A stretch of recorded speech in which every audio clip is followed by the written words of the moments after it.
You're walking through the crowded avenues of the old empire. The white stone glitters under a blazing sun, columns stretching upward, as if to touch the heavens. From nearby stalls drifts the smell of baked loaves and pressed olives, while men in flowing robes argue about politics and philosophy as though every sentence might shape destiny. To the casual eye, this looks like the very heart of civilization, the world's model for law, order, and culture. But if you let your gaze slip past the polished facades, if you allow yourself to step into the shadows cast by those same magnificent pillars, you'll see something that makes the stomach churn. Behind the glitter of power lies a market of human misery. Here, women and young girls are dragged into open squares, inspected like livestock, and sold as breathing possessions. Their fates are sealed not by choice, but by the whims of men who see them as property to be used, traded, and discarded. This wasn't some rare aberration. It wasn't the work of a few cruel individuals. No, it was the machinery of society itself. The laws, the economy, even the customs of daily life treated these women as objects. Half the population existed to serve the pleasure and profit of the other half. Before we continue, if you're fascinated by the untold truths that history books often soften or skip, make sure to subscribe and tell me in the comments where you're watching from.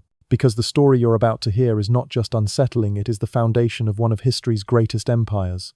And it begins with perhaps the most horrifying reality of all. In this world, enslaved women weren't people.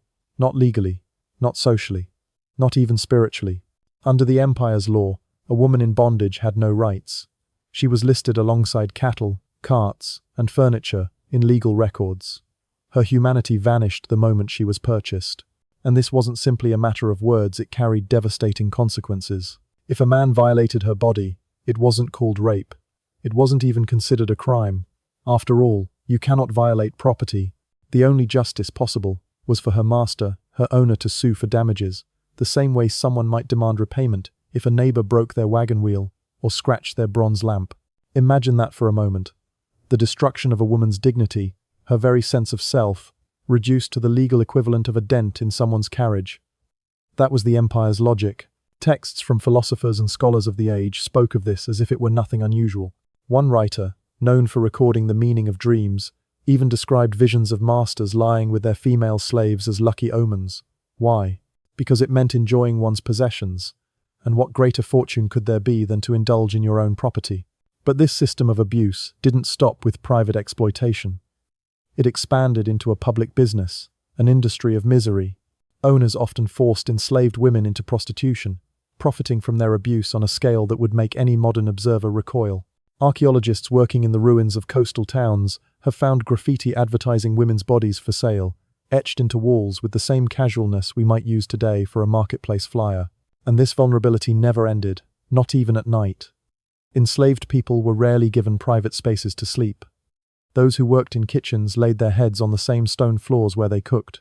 Those tending animals rested beside the stalls. And the women forced to serve in homes? They often had to sleep in their master's room or across the doorway itself, ensuring that escape or privacy were impossible. This meant a constant risk of nighttime assault. There was no sanctuary, no locked door, no space to call one's own. Even in intimate moments, enslaved women were treated as little more than objects. Paintings and wall art from villa ruins depict servants standing silently with lamps and towels while their masters lay with partners, hovering like shadows, seen as part of the furnishings rather than human witnesses. What free citizens would never dare show to one another was done openly in front of slaves. Because to them, slaves weren't people at all. And the law reinforced this cruelty in ways that sound grotesque today. For instance, enslaved people could only testify in court if their words were extracted under torture. The reasoning was twisted but simple. They were thought too dishonest to be trusted freely, but pain, supposedly, would force truth from their mouths. Of course, the ruling elite knew that torture made testimony unreliable, but the system persisted anyway. And for the women trapped in it, punishments were as brutal as the laws themselves. For the smallest of mistakes, they might be beaten with sticks or lashed with leather cords. But for greater offenses, the weapons were modified, weighted with lead, lined with bone shards, or studded with iron to tear flesh and destroy the spirit. This wasn't mere discipline. It was terror, finely calibrated. For those who tried to flee, the penalties grew even more horrifying. Runaways were branded across the forehead with searing iron, a permanent scar declaring their failed bid for freedom. Others were forced to wear heavy wooden collars, engraved with messages announcing rewards for their return. Imagine walking through life with a shackle proclaiming you as someone's property, your shame and your punishment on public display. And if cruelty to individuals wasn't enough, the empire wielded collective punishment like a weapon of mass terror. When a master was murdered by one of his slaves, the law decreed that every enslaved person in the household be executed, no matter their age, gender, or involvement. There's a recorded case, early in the 1st century, of a senator whose household of nearly 400 slaves was wiped out because one of them committed the crime. Women, children, elderly men, none were spared. The law demanded it, and the emperor of the day upheld the ruling without hesitation. For women enslaved in those households, this meant living not just in fear of their own actions, but of every other slave under the same roof. The cook could be crucified because the stable boy committed a crime she knew nothing about. It was psychological warfare as much as physical punishment, a system designed not just to control, but to obliterate hope itself. And yet, the horrors only deepened when the system turned its gaze on the most sacred of all human bonds, family and motherhood. Perhaps the most insidious cruelty of all was how the empire corrupted family itself. For enslaved women, marriage didn't exist, not in the eyes of the law. Even if two enslaved people formed a bond, lived as partners, and raised children together, their union was dismissed with a cold term, contubernum. It meant nothing more than sharing a tent. Temporary, unofficial, disposable. A reminder that even love had no protection when it belonged to the enslaved. When these women bore children, the cruelty sharpened to a knife's edge. By law, every child born to an enslaved mother belonged not to her, but to the master. These babies could be taken at any moment, sold like trinkets, or even discarded if considered too weak. The mother had no rights, no voice, no power to shield her child. Writers of the time discussed this in chillingly practical terms. Agricultural manuals compared pregnant women to breeding livestock, weighing the cost of feeding the mother against the market value of her offspring. In these texts, babies weren't seen as lives, but as investments, and the exploitation didn't end at childbirth. Masters often controlled which men and women could be paired, ensuring that every child produced added to their wealth. Some even freed young women temporarily, only so they could bear legitimate children who would become citizens, a twisted form of mercy, granted after years of being treated as breeding machines. But make no mistake, this was rare. The overwhelming majority of enslaved mothers endured years of reproductive servitude, with no hope of keeping their families intact. The numbers tell the truth. In the cities, the average age of death for enslaved people was under 20 years. Women lived only slightly longer than men, dying before their lives had truly begun. Their bodies gave out after endless pregnancies, endless labor, and endless abuse. Excavations from burial sites across the empire confirm this brutality. The bones of young women show signs of malnutrition, fractures from beatings, and repeated trauma. Even in death, their skeletons reveal the violence etched into their short lives. Religion, too, played its part in this cruelty. During festivals dedicated to motherhood and childbirth, enslaved women weren't celebrated, they were excluded. At one annual ceremony, free women ritually beat and expelled a slave girl as part of the observance. The very functions of life that enslaved women were forced to endure, pregnancy, childbirth, nursing, were twisted into sacred rituals that denied them dignity. Imagine that, beaten and cast out during festivals, celebrating the very roles that defined their suffering. Cruelty wasn't just tolerated, it was sanctified, and the society recorded these things without shame. Philosophers, priests, and household accounts all noted these practices as though they were normal parts of daily life. A chilling reminder that when a system dehumanizes people deeply enough, even brutality can be dressed up as tradition. But the degradation went further still. Because the empire didn't just strip enslaved women of family, it turned their bodies into instruments of humiliation and entertainment. If the empire's laws reduced enslaved women to property, and its economy profited from their bodies, society itself found ways to turn their suffering into entertainment. During lavish banquets hosted by the wealthy, enslaved women were forced to serve not only food and wine, but their own dignity. Many were required to stand naked as they poured drinks, silent shadows displayed for the amusement of drunken aristocrats. Their presence was not that of a servant, but of living decoration, their bodies treated no differently than the golden cups or polished marble statues around them. It didn't end there. Accounts from the time describe games that masters devised for their guests. Female slaves were made to crawl on the ground for scraps of food, to bark like dogs, to perform degrading acts while laughter and wages filled the room. The ones who won these twisted competitions might receive a slightly softer bed or a better meal for a short while. Survival itself became a contest of how much humiliation one could endure. Letters between elite families even spoke of these events as though they were cultural highlights. One noble praised another's ingenuity in finding new amusements with his slaves, boasting that his banquet was discussed for weeks afterward. Cruelty had become a form of social currency, and for the women themselves, resistance brought only deeper torment. Newly captured women were often subjected to brutal initiation rituals designed to break them quickly. Some were forced into group assaults, their spirits shattered before they even had time to grasp the reality of their captivity. Once broken, their treatment depended entirely on how well they could please their masters. Those who resisted were punished creatively, with households developing entire rooms dedicated to torture.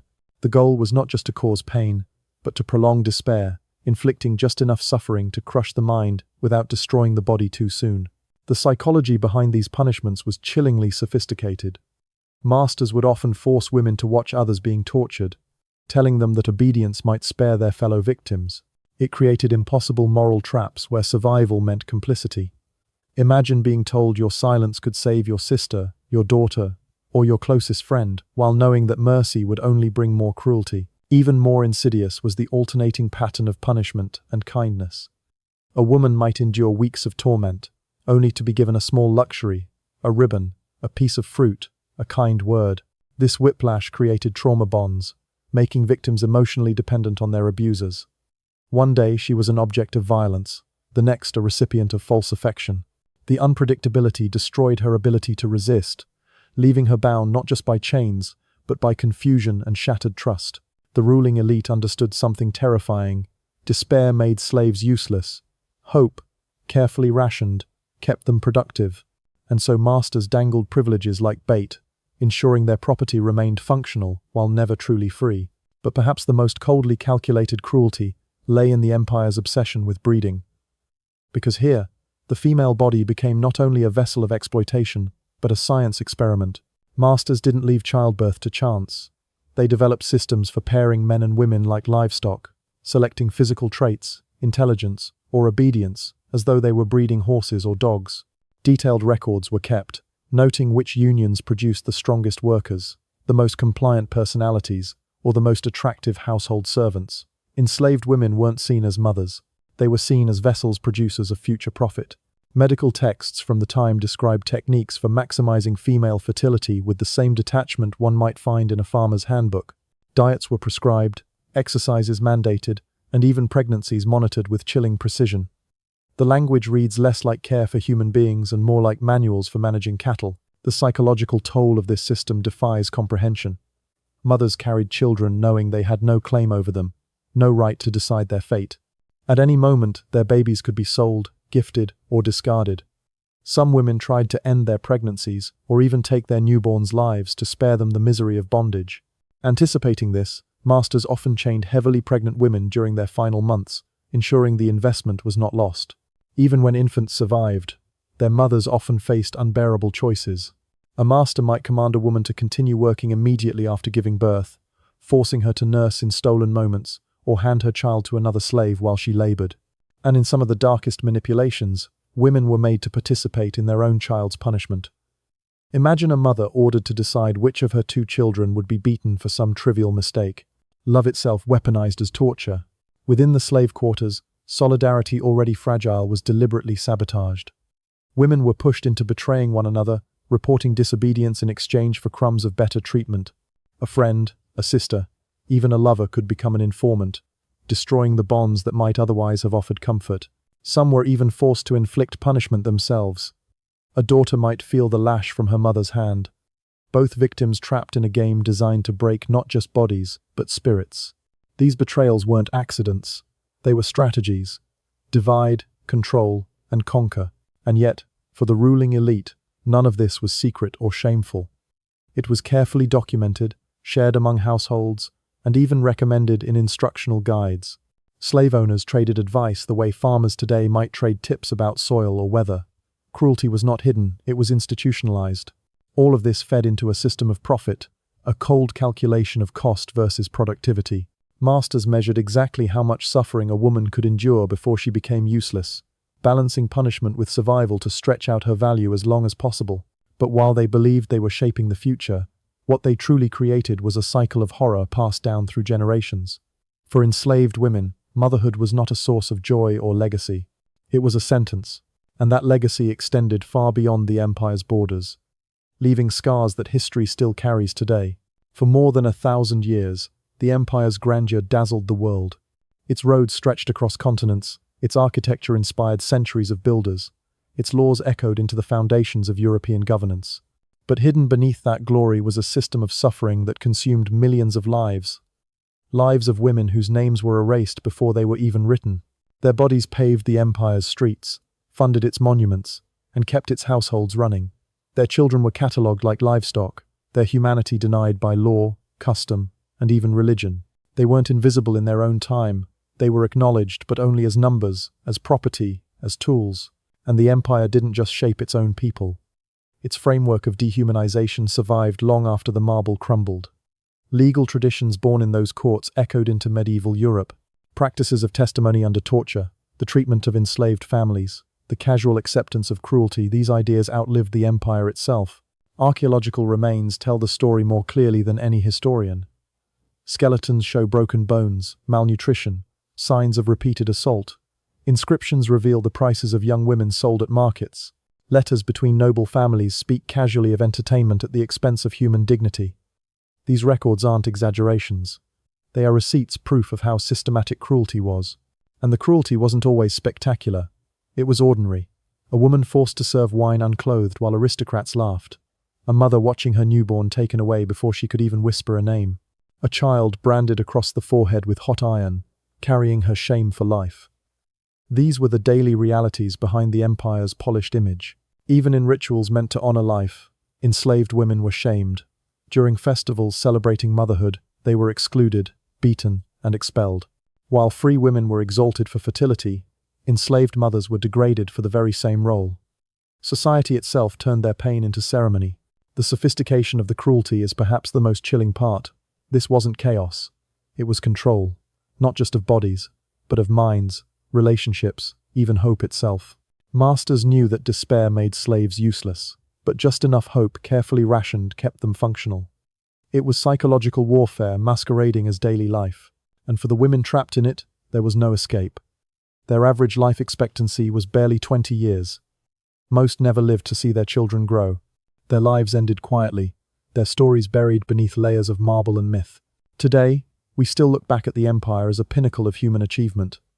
We admire its aqueducts, its art, its politics, but rarely do we stop to remember the women whose blood and tears made that greatness possible.